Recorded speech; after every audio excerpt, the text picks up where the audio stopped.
Por trás das paredes escurecidas da antiga igreja de Santa Cruz, algo ainda sussurra entre os bancos vazios. Há décadas, a pequena cidade de São Bartolomeu silência diante do templo abandonado, evitando sequer pronunciar seu nome. Mas Miguel, um jovem seminarista, ignorou os avisos e atravessou seus portões enferrujados. O que encontrou lá dentro era mais do que uma simples lembrança, era um segredo vivo, pulsante, esperando por um novo pacto. A cada passo dado naquela escuridão, Miguel se aproximava da verdade proibida que consumiu o padre Estevão.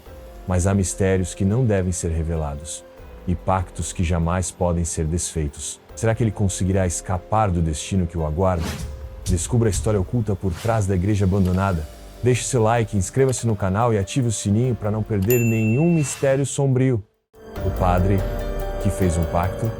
Na pequena cidade de São Bartolomeu, interior de Minas Gerais, a névoa densa parecia nunca se dissipar ao redor da antiga igreja de Santa Cruz. Abandonada há décadas, sua estrutura de pedra escurecida pelo tempo ainda guardava resquícios de missas sussurradas e confissões esquecidas. Mas ninguém se atrevia a cruzar seus portões enferrujados. Os mais velhos falavam de algo sombrio, um segredo enterrado junto ao último padre que rezou ali. Certa noite, Miguel, um jovem seminarista, sentiu um chamado inexplicável. Era como se uma força invisível o atraísse até o local proibido. Seu mentor, Padre Anselmo, sempre lhe alertara sobre os perigos daquele lugar. Mas Miguel não conseguia ignorar a sensação sufocante que crescia dentro de si. Ele sonhava repetidamente com a igreja, e em cada sonho ouvia uma voz ecoando entre os bancos vazios. Me ajude, me liberte. Contra toda a lógica, decidiu seguir o instinto e foi até lá. Ao empurrar as portas rangentes, o cheiro de madeira podre e velas apagadas o envolveu. O ar estava frio demais para uma noite de verão. No altar, uma figura indistinta parecia aguardá-lo, envolta em sombras oscilantes. O coração de Miguel disparou quando percebeu que a imagem diante dele não era de um santo, mas de um homem ajoelhado, segurando algo brilhante entre os dedos. Quando ele deu mais um passo, um sussurro gelado preencheu o ambiente. Ele me fez promessas, mas agora eu queimo. O ar dentro da igreja parecia pesar sobre os ombros de Miguel. Cada passo fazia o assoalho ranger, como se a estrutura em ruínas estivesse viva, respirando em seu próprio ritmo assombrado. Ele tentou focar a visão na figura ajoelhada diante do altar, mas as sombras pareciam brincar com seus olhos. A luz da lua entrava pelas janelas quebradas, projetando formas distorcidas nas paredes de pedra. O jovem seminarista sentiu um arrepio percorrer sua espinha quando percebeu que o brilho entre os dedos da figura era um anel eclesiástico, marcado com o símbolo de um pároco. Com a voz vacilante, Miguel murmurou: "Quem está aí?" A figura permaneceu imóvel por um momento, antes de erguer lentamente a cabeça. Seu rosto estava pálido, os olhos fundos e vazios, como se algo tivesse sido arrancado de dentro dele. Quando abriu a boca, um sussurro arranhado escapou: "Ele me chamou e eu aceitei." A última palavra ecoou pelo ambiente, transformando-se em um lamento profundo que pareceu vibrar nos vitrais quebrados. Miguel recuou instintivamente, mas algo dentro dele queria saber mais. Foi então que uma rajada de vento atravessou a igreja, derrubando candelabros enferrujados e fazendo os bancos rangerem. Uma força invisível empurrou Miguel contra a parede, enquanto a figura lentamente se levantava. "Meu nome?" murmurou o espectro, como se tentasse lembrar. Então, num lampejo de consciência, os olhos sem vida se fixaram em Miguel. Padre Estevão. O nome soou como um trovão na mente do jovem, acompanhado por um súbito clarão de imagens. Uma assinatura em sangue, um altar profanado, uma gargalhada vinda das sombras. O seminarista tentou se desvencilhar da força que o prendia, mas agora sentia que não estava sozinho. Alguém algo observava das trevas, aguardando sua próxima decisão. O nome Padre Estevão martelava a mente de Miguel como um eco antigo, algo que o tempo tentou enterrar, mas que nunca desapareceu por completo. A igreja parecia respirar ao seu redor, como se a própria estrutura absorvesse o peso daquele nome proibido. O seminarista sentiu um arrepio mais intenso, quando a figura diante dele ergueu a mão e apontou para o altar. As velas apagadas se acenderam sozinhas, lançando uma luz bruxuleante sobre a pedra escura, revelando marcas que não deveriam estar ali. Eram inscrições antigas, riscadas a sangue seco, formando um círculo perfeito. No centro, um pedaço de pergaminho amarelado repousava, como se esperasse por alguém que pudesse decifrá-lo. Foi aqui que tudo começou. Sussurrou o padre Estevão, sua voz agora carregada de uma tristeza profunda. Miguel hesitou antes de se aproximar. Cada passo parecia mais difícil, como se algo tentasse detê-lo, mas ele precisava saber. Quando seus dedos tocaram o pergaminho, um calafrio percorreu dos pés à cabeça. Os símbolos entalhados nele eram familiares, mas distorcidos, como uma oração corrompida. E então, ele viu a assinatura. Estevão Duarte, escrita em um vermelho desbotado, seu coração disparou. O padre havia assinado com o próprio sangue. Uma risada distante ecoou pelos corredores escuros da igreja. Ele pediu conhecimento, pediu poder. Continuou o espírito, agora erguendo o braço e exibindo uma marca negra na pele translúcida. Mas o preço nunca é o que esperamos. O ambiente começou a tremer, como se algo despertasse nas profundezas daquela igreja esquecida. Miguel tentou se afastar, mas uma força invisível segurou seu pulso. O pergaminho queimava em sua mão e uma voz sussurrante enroscou-se em seus ouvidos. Agora a dívida é sua. O calor do pergaminho queimando em sua mão fez Miguel soltá-lo no chão de pedra. As chamas negras que subiram do papel não eram normais, elas não iluminavam, apenas consumiam, deixando um rastro de sombras pulsantes que se espalharam pelo altar. O jovem seminarista recuou, sentindo um aperto no peito, como se algo invisível estivesse puxando seu próprio fôlego para dentro da escuridão crescente. O espírito de Padre Estevão não se moveu, seus olhos vazios estavam fixos no fogo que se extinguia, deixando para trás apenas o cheiro acre de algo antigo e profano. Então a igreja inteira pareceu respirar. O ar tornou-se denso, carregado de murmúrios que vinham de todos os lados. Eram vozes baixas, sussurrantes, dizendo palavras que Miguel não conseguia compreender, mas ele sabia que eram dirigidas a ele. A dívida é sua, repetiu o eco grave, que agora ressoava no fundo de sua mente. A mesma voz que ele ouvia nos sonhos, a mesma voz que chamou o padre Estevão para a perdição. O seminarista sentiu sua visão escurecer por um instante, como se algo tentasse se infiltrar em seus pensamentos. Foi quando sentiu um toque frio em seu ombro. Miguel se virou bruscamente, mas não havia ninguém ali. Apenas a sombra de algo que não deveria existir, algo que parecia absorver a luz ao seu redor. Então veio um sussurro final, gelado como a própria morte. O pacto não foi quebrado, apenas aguarda um novo nome. E, naquele instante, Miguel soube que a igreja não o deixaria sair tão facilmente. Miguel sentiu o peso daquelas palavras se enroscarem em sua mente como correntes invisíveis. O pacto não foi quebrado.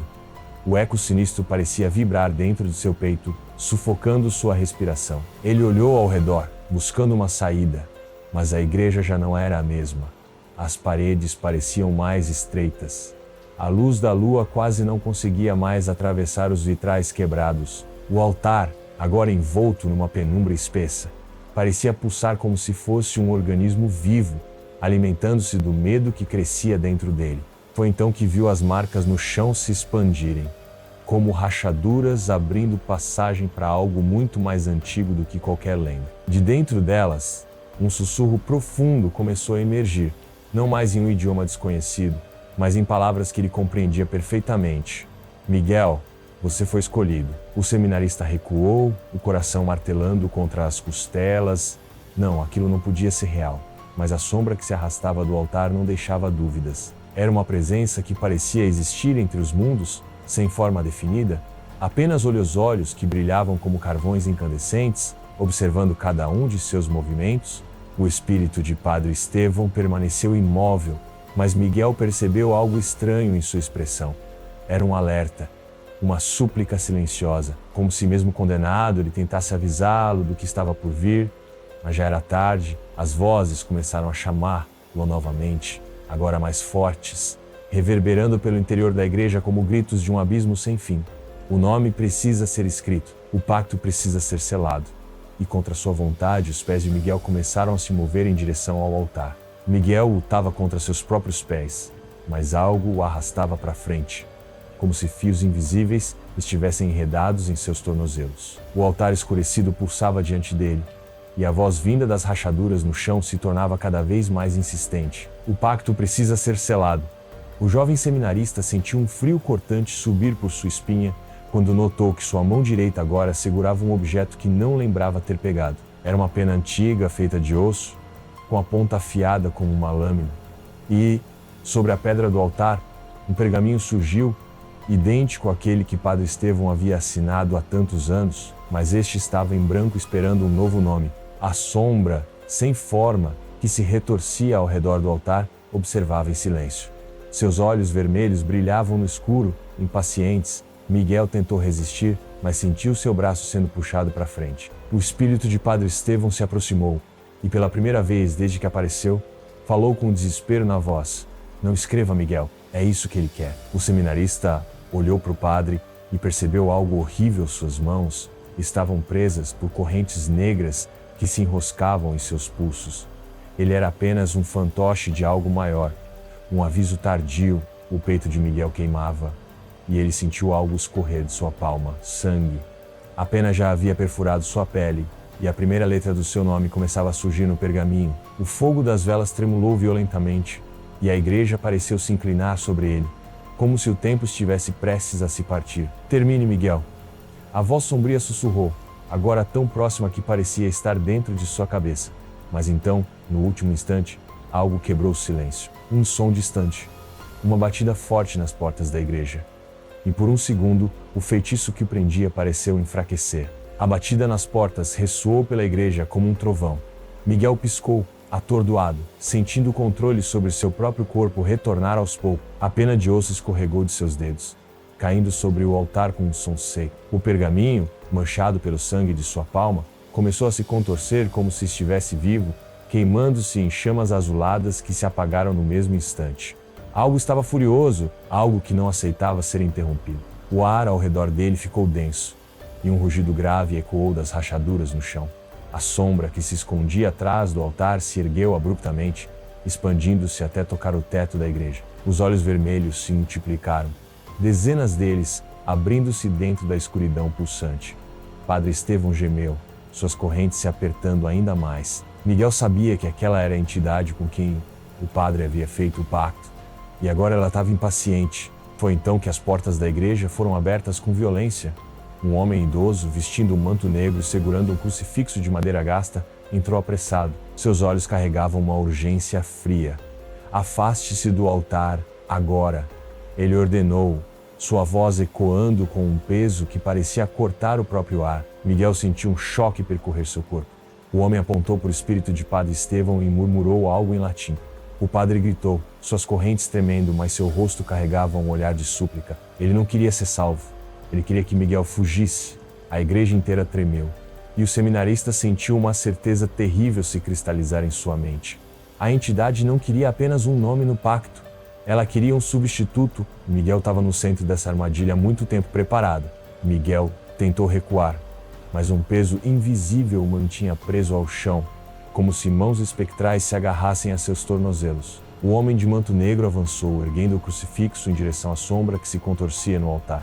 "Teu reinado termina aqui", ele bradou, e as velas da igreja explodiram em chamas azuis. A entidade rugiu, seus olhos vermelhos se multiplicando como uma praga, girando na escuridão em pura fúria.